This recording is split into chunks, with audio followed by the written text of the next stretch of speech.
Chapter 15. The Forgotten Garden.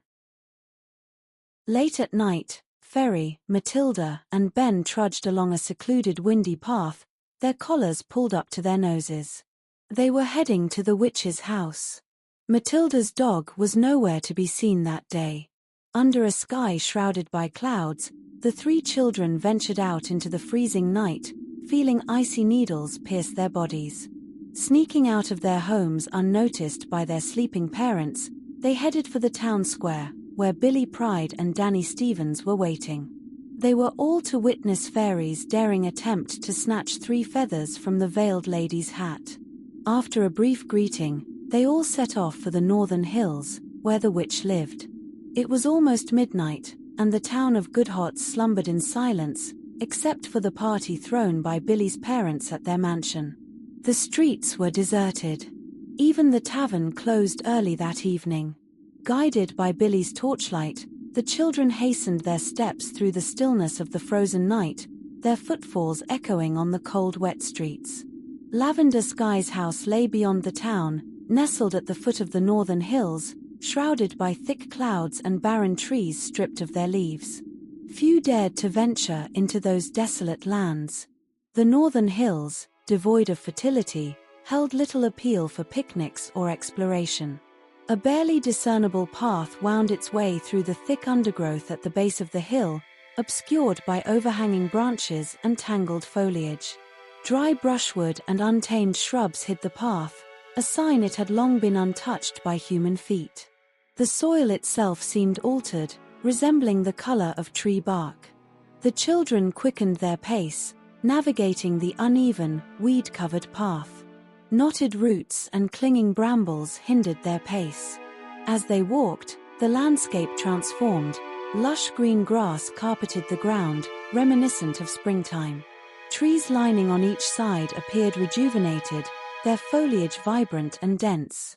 On either side, clusters of wildflowers in delicate shades of white and blue replaced the thistles and weeds, spreading a fresh scent. Matilda broke the silence. "How far is the witch's house?" "If my mother wasn't mistaken, we should have been there by now," said Ben, adjusting his glasses as if he couldn't believe his eyes. "How would she know how to get here?" the girl asked. "My grandma told her. She knew Lavender Sky. She discovered her house when she was looking for healing herbs." When they crossed to the other side, they felt a shift in the air. The clouds scattered, and the moon bathed the surroundings in its soft light. Everything changed when touched by the moonlight. The trees rustled, and the night birds chirped. Fireflies pierced the air in tiny sparks. And yet, the children shivered at such a wonderful, strange sight. Who had ever heard of leafy trees and insects at that time of the year? "We're here," whispered Ferry. On the other side of the curtain of climbing plants stood the witch's house. But it didn't look like a witch's house at all. It was a cozy, 2-story cottage built from smooth white river stones, each with a soft layer of moss.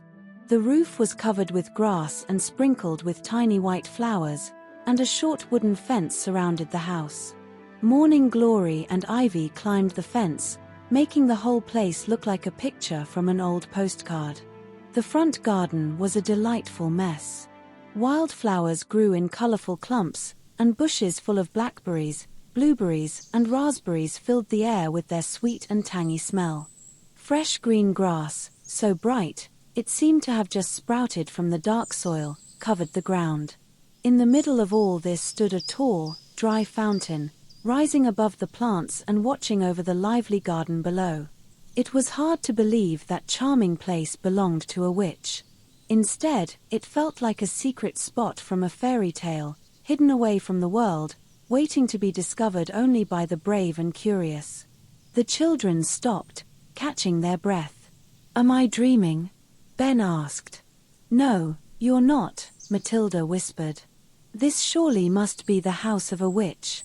How else would you explain the flowers and the grass when winter is almost here?" Even Billy and Danny were quiet, watching in silence the cottage in the middle of that charming murmur. Finally, Billy's body shivered like after a bad dream, and the boy started towards the house. He stopped near the fence covered in flowers. "Now you have to go in, Ferry," he said. "Unless you're scared.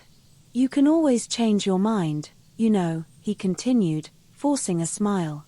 "I'm not afraid," said Ferry half-heartedly. "I'm going to bring you those feathers and you will leave Ben alone for the rest of your life."